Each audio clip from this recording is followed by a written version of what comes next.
Hey, everybody. We have heard from most major banks this earnings season.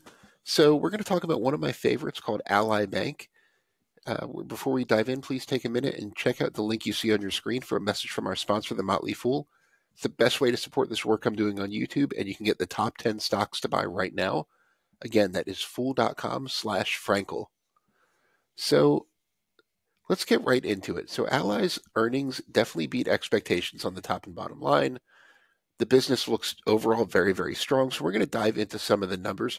Before we do, let me go ahead and share my screen. And we are going to talk about kind of just what the company does and how it's doing so far this year. So you can see right here that Ally has a lot more to it than just auto lending. It's known primarily for auto lending.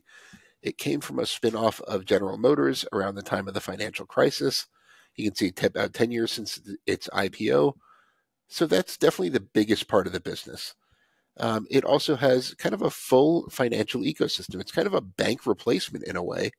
It is a bank. It has a big deposit platform. About 3 million people use Ally's high yield savings accounts, checking accounts, things like that. $145 billion in retail deposits. It's got a great high yield savings product. It's one of the few that has a true online checking account. A lot of its customers have more than one product with the bank.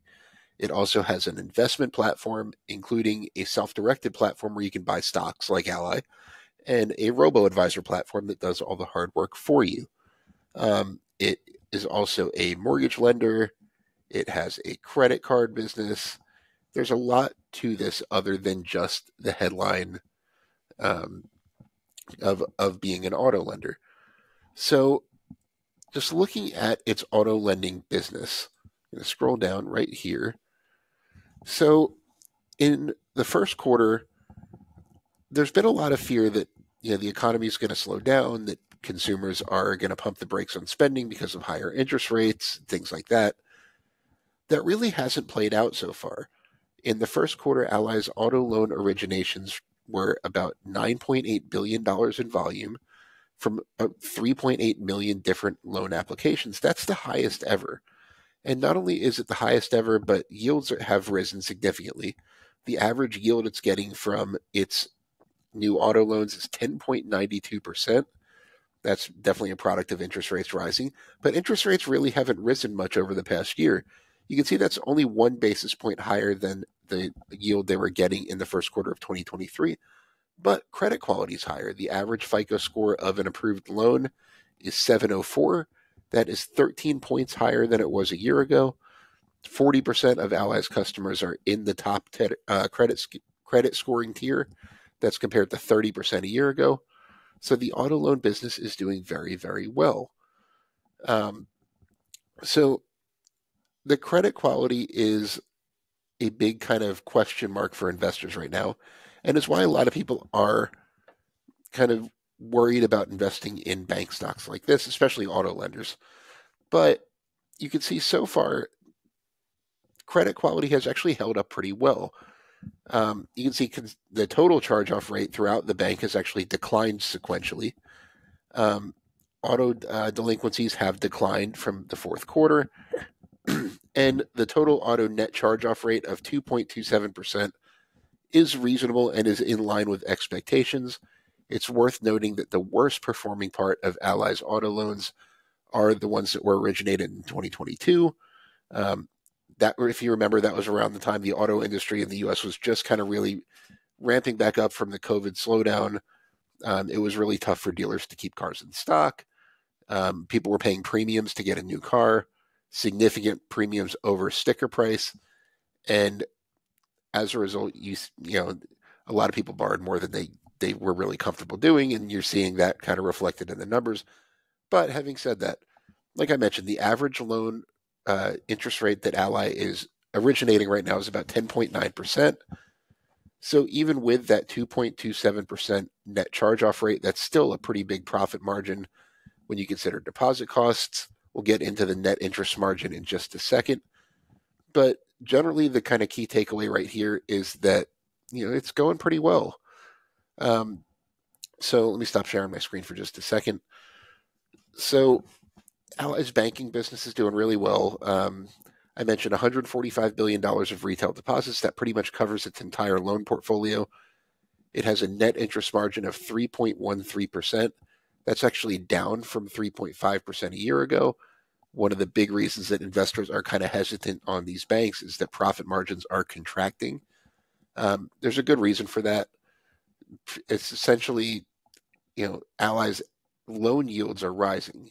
It wasn't too long ago where the average interest rate on one of their new loans was 7 or 8%, not 10.9%.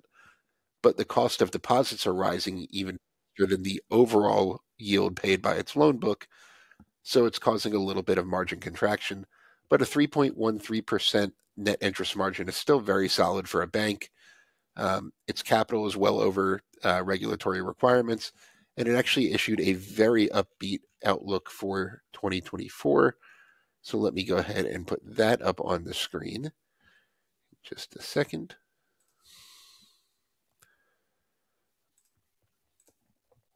So this is really why the stock was doing so well. The net after earnings and ever since, the net interest margin, that's a pretty solid forecast. I mentioned in the most recent quarter, it was 3.13%.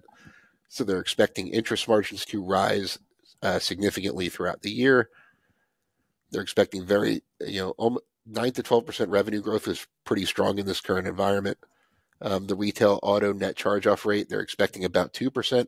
I mentioned it's 2.27% right now, so they're expecting that to go down. Same with the consolidated net charge-off rate, that 1.4% to 1.5% range is significantly lower than it is right now. So really solid outlook, solid all-around numbers from Ally. And this is a pretty cheap bank stock. Even with those great results, it trades for less than 14 times forward earnings.